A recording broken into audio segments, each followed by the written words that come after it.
자, 그리고 이제 국민의힘 내부 상황을 좀 짚어볼까 합니다. 국민의힘이 전국을 돌며 규탄 대회를 열고 있습니다. 지난 주말 대구, 강원, 대전에 이어서 오늘은 인천까지 전국을 돌면서 지지층에 호소를 하고 있는데요.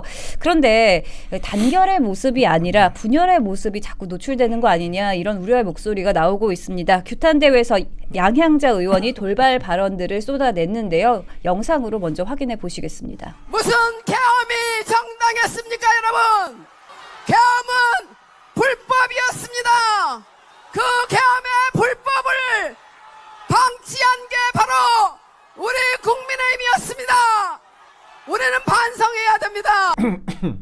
네, 양향자 의원 또 오늘 또 최고위 위원회에서도요, 당이 윤석열 전 대통령의 오판을 막지 못했다며 이는 모두의 잘못이고 책임이다 라면서 또 지도부의 사명은 당의 재건과 외연 확대였고 그 시작은 불법 계엄과 대선 패배에 대한 철저하고 이성적인 반성이어야 했지만 정부 여당의 야당 탄압과 내란 음모로 기회가 봉쇄됐다라고 이야기를 했는데요. 이렇게 계엄 1년을 앞두고 국민의힘 내부에서 조금 다시 분열되는 모습을 보이고 있는 것 같습니다. 이 모습 좀 어떻게 보셨나요?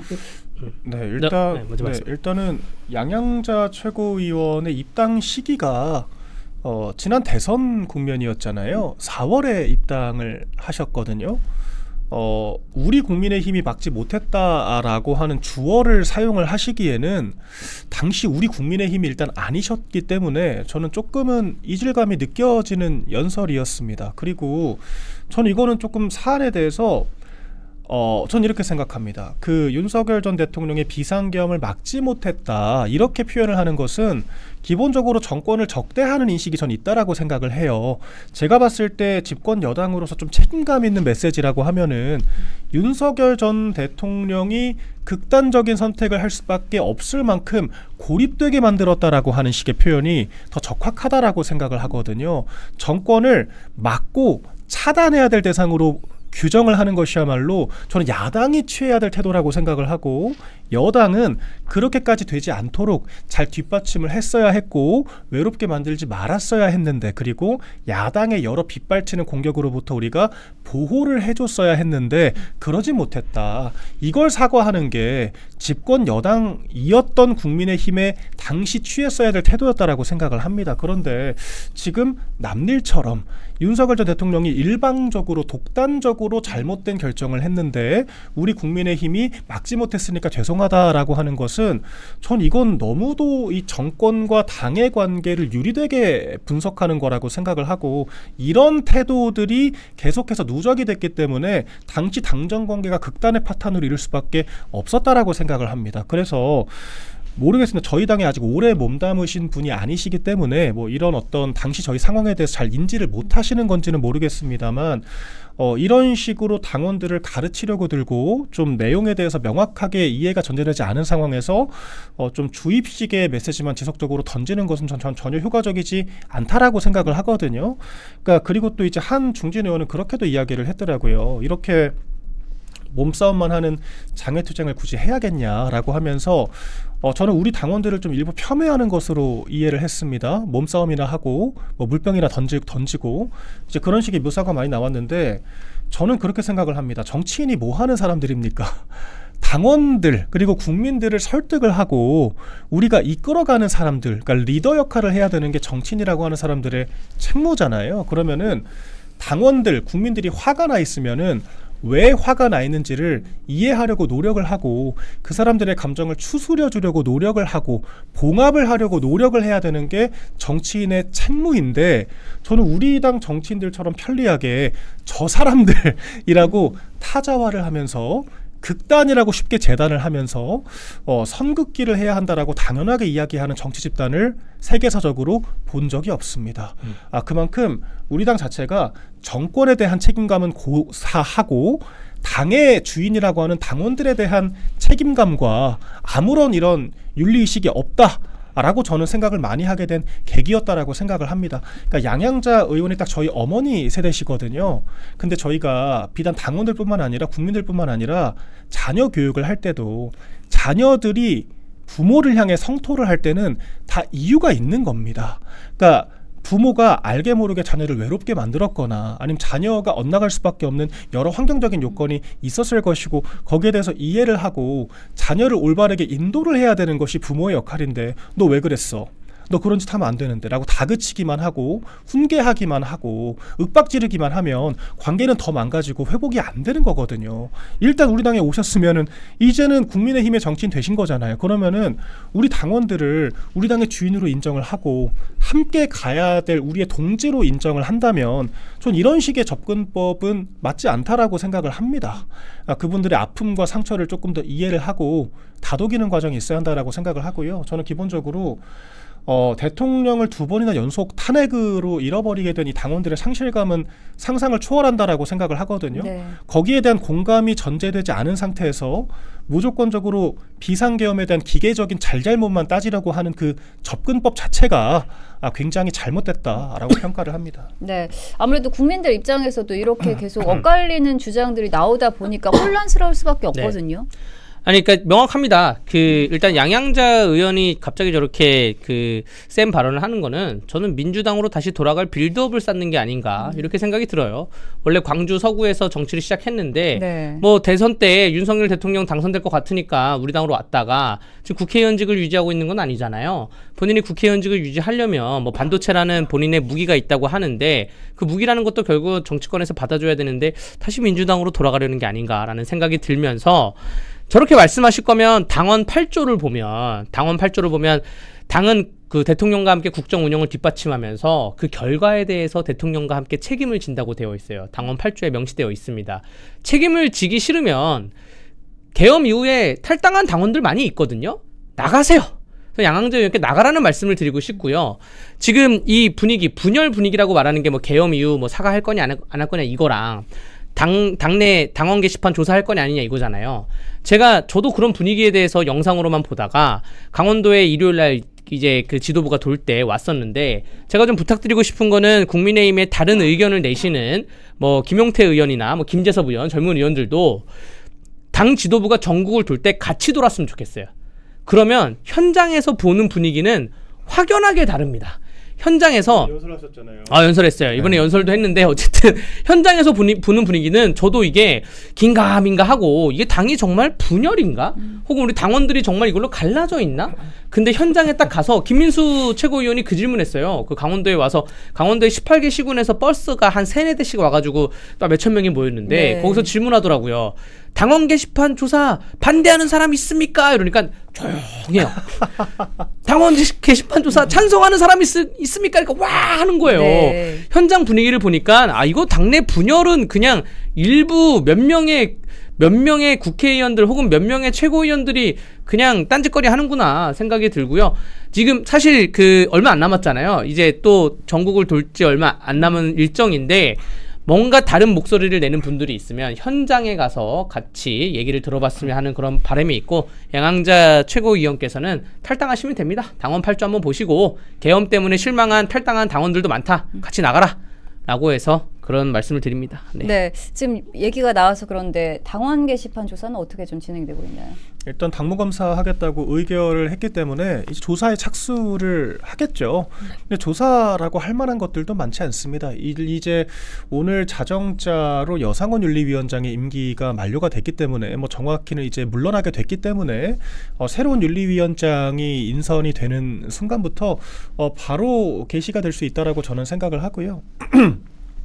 저는 이 사건을 어떻게 지금 이제 우리가 처리할지는 절차에 맡기면 되는 부분인데 그 당사자들의 반응이 너무 놀랍더라고요. 그러니까 한동훈계라고 통칭되는 사람들, 특히 한동훈 본인, 우리 정권에서 크고 작은 사건들이 터질 때마다 야당보다도 더 도덕군자 행세를 하면서 훈수를 두고 사퇴해라, 사과해라, 물러나라 이야기를 했던 게 누구였습니까? 한동훈 아니었습니까?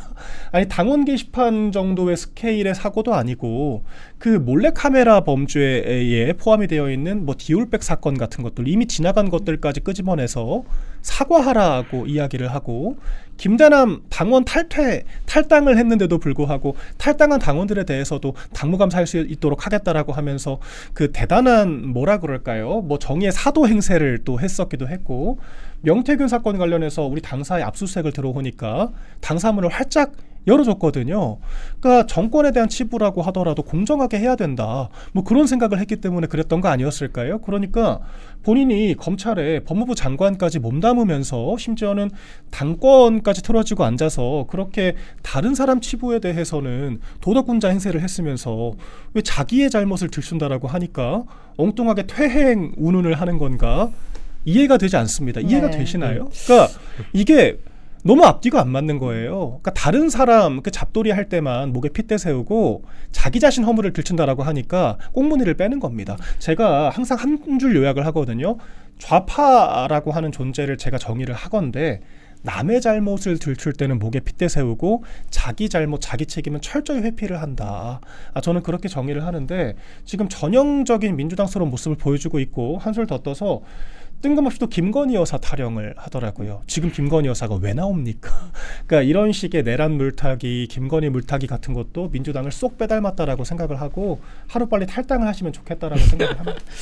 저는 이 당내 게시판 한동훈 전 대표가 장경태하고 지금 똑같아요. 제가 아까 장경태 만졌냐 안 만졌냐부터 얘기해야 된다 그랬잖아요. 네. 한동훈 대표 썼냐 안 썼냐부터 얘기해야죠. 장경태가 만졌다 안 만졌다 얘기 안 하고 지금 딴소리 하는 것처럼 한동훈 대표도 아니 글 내가 썼다 안 썼다. 내가 안 썼으면 내가 안 썼다. 내 주변 사람들도 안 썼다. 그럼 아이디가 왜 이렇게 나와요? 그거는 모른다. 내가 진짜 안 썼다. 근데 그것도 아니고 지금 이런 방구잖아요. 혹은 아니면 썼으면 썼는데 그때 대통령이 미웠다. 나는 혹은 아니면 내가 다른 정치적 발판을 위해서 우리 지지자들한테 아이디를 내가 알려줬다. 뭐 이렇게 얘기를 해야 되는데 물론 이렇게 얘기하면 또 그 위계의 업무 방해로 갈 수가 있습니다. 근데 어쨌든 장경태의 만졌다 안 만졌다가 한동훈의 게시판에 글을 썼다 안 썼다 이게 전 똑같은 논리라고 보여집니다. 네. 아니, 그리고 주말에 무슨 친한동훈계가 긴급 회동을 한다 또 그런 네. 보도가 있었더라고요. 근데 저는 살다 우리가 뭐 없는 누명을 뒤집어 씌우겠다라고 한 것도 아니고 정말 드라이하게 진상규명하겠다, 당무감사 개시하겠다라고 얘기를 한 거잖아요. 당무감사 개시하겠다라고 한 것만으로 비상사태라도 된 것처럼 그렇게 뭐 회동까지 하겠다라고 하는 게 너무 우스꽝스럽다는 생각이 들었습니다. 그야말로 촌극 아니겠습니까? 우리가 민주당이 이재명이라고 하는 사람의 범죄 혐의 사법 리스크에 대해서 무지성으로 옹호를 하고 심지어는 그 체포동의안 가결에 표결 참석한 사람들 색출 작전까지 펼쳤을 때 무슨 민주당이 이재명 개인 로펌이냐라고 이야기를 했잖아요. 네. 잘못된 걸 알면서도 두둔을 하니까. 그런데 지금 본인들이 하는 짓이 똑같습니다. 그러니까 이재명 향해서는 또 그런 식으로 비판하고 심지어는 윤석열 정권을 향해서도 자기네들은 다 객관적으로 논평한다라고 하는 식으로 합리주의자 뭐 소장파 코스플레이 다 했으면서 왜 한동훈 치부에 대해서는 진상규명을 하겠다라고 한 것만으로 입틀막을 시도를 하고 세과시를 하려고 하느냐. 이런 것들이 굉장히 표리부동하고 앞뒤가 안 맞는 행동들인 거거든요. 그렇기 때문에 한동훈계 본인들을 제외하면은 모든 정치권 플레이어들이 한동훈과 그 계파들을 싫어하는 게 아닐까라고 생각을 좀 해봤으면 좋겠고, 남에 대해서 그렇게 가열차게 논평하기 전에 좀 자기 자신들의 치부를 먼저 돌아봤으면 좋겠다 이런 생각을 합니다. 네, 본질을 흐리지 않고 자기 자신을 먼저 돌아봐야 할 때인 것 같습니다. 자, 나경원 의원 좀 발언 좀 짚어볼게요. 지난주 조선일보 인터뷰에서 12.3 비상계엄과 탄핵으로 이재명 민주당의 무기력하게 정권을 내준 것만으로도 우리 당은 국민께 100번이고 사과해야 한다. 국민께 다가갈 수 있는 정당으로 거듭나기 위한 변화와 혁신에 박차를 가해야 한다. 이렇게 말을 했습니다. 자, 그동안 나경원 의원 보면은 계엄에 사과해야 한다 이런 이렇게 말한 경우는 없었던 것 같아서 네. 조금 의외의 그 인터뷰지 않았나 이런 반응도 나오거든요. 어떻게 네. 보셨습니까? 이 정도면은 저는 굉장히 가치 중립적으로 말씀하신 거라고 생각을 합니다. 왜 그러냐면 사실 저 같은 경우에도 비상계엄 그 자체에 대해서 옳았다고 얘기를 하기 어렵거든요. 다만 그 비상계엄에게 이르게 된 과정과 그 네. 인과성을 살펴봤을 때 제가 윤석열 대통령 옆에 있었지 않습니까? 얼마나 고립되고 외로운 심경으로 그 자리에 있었을까에 대해서 저도 잘 이해를 하고 있거든요. 그렇기 때문에 여당의 잘못을 지적하지 않을 수가 없는 겁니다. 그래서 그 인과성을 종합했을 때 왜 왜 국민의힘이 남일처럼 이 정권에 벌어졌던 일들에 대해서 품평을 하고 사과하라고 윽박을 지르냐라고 저도 얘기를 하는 거거든요. 그 연장선에서 이 비상계엄의 인과성 측면에서까지 봤을 때 국민의힘이 이 비상계엄과 탄핵 이 일련의 과정 그리고 그 결과로 탄생한 이재명 정권의 탄생 그리고 이재명 정권이 지금까지 벌이고 있는 여러 실정들에 대해서 종합적으로 다 책임감을 통감할 수밖에 없다라고 하는 거죠. 그리고 네. 거기에 대해서 포괄적으로 사과를 한 것으로 생각이 됩니다. 그렇기 때문에 이 정도가 저는 우리 당에서 중진 의원들 혹은 개별 의원들이 좀 취할 수 있는 합리적인 스탠스라고 생각을 하거든요. 지금 제가 다른 의원들을 비판하는 것, 그러니까 특히 개별적으로라도 사과를 하겠다 이런 준동을 하는 사람들에 대해서 비판을 할 수밖에 없는 것은 당을 우리 당이라고 생각을 하지 않고 윤석열 정권을 우리가 만든 정권이라고 생각을 하지 않는 것 때문에 그렇습니다. 그런 인식 우리가 같은 당정이었다라고 하는 인식을 조금이라도 가지고 있으면 저렇게 제3자처럼 이야기를 할 수가 없습니다. 근데 적어도 나경원 의원은 우리의 정권이었고 우리의 당이라고 하는 인식 속에서 이야기를 한 것이기 때문에 저는 이런 정도가 최소한의 좀 애티튜드가 되어야 하지 않을까 그런 생각을 했습니다. 네, 정권을 빼앗긴 것에 대한 사과가 있었고요.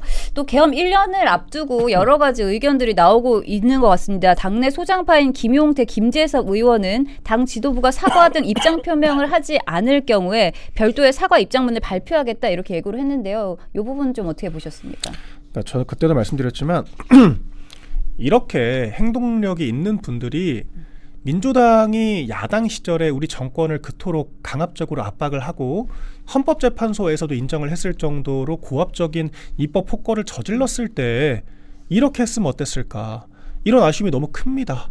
우리 당원들도 그렇게 느끼지 않았겠습니까? 그러니까 김상욱 의원을 비롯해서 그렇게 전투력 있는 사람들이 내부를 향해서만 목소리 칠 게 아니라 우리 정당과 정권이 공격당할 때 그렇게 전투력을 발휘를 했으면 얼마나 좋았겠냐 이런 생각이 드는 거죠. 그런데 지금 이렇게 거명이 되는 의원들이 늘 민주당에는 그렇게 큰 소리를 못 치면서 집안 싸움만 벌어지면은 목소리를 높인다라고 하는 게 저를 비롯한 당원들의 가장 큰 문제인식이라고 생각을 하거든요. 그렇기 때문에 적어도 정당에 소속되어 있으면은 피하 구분은 좀 명확하게 해야 되지 않을까라는 생각을 다들 하게 되는 거고 그리고 이미 지도부가 좀 책임 있는 모습을 보였다라고 생각을 합니다. 그러니까 장동혁 대표가 이미 이야기를 했잖아요. 그러니까 나경원 의원과 거의 비슷한 취지로 이야기를 한 겁니다. 어쨌거나 비상계엄이라고 하는 사건을 통해서 국가적인 혼란이 초래된 것은 맞기 때문에 거기에 대해서 유감 표명을 한다라고 이야기를 한 것이고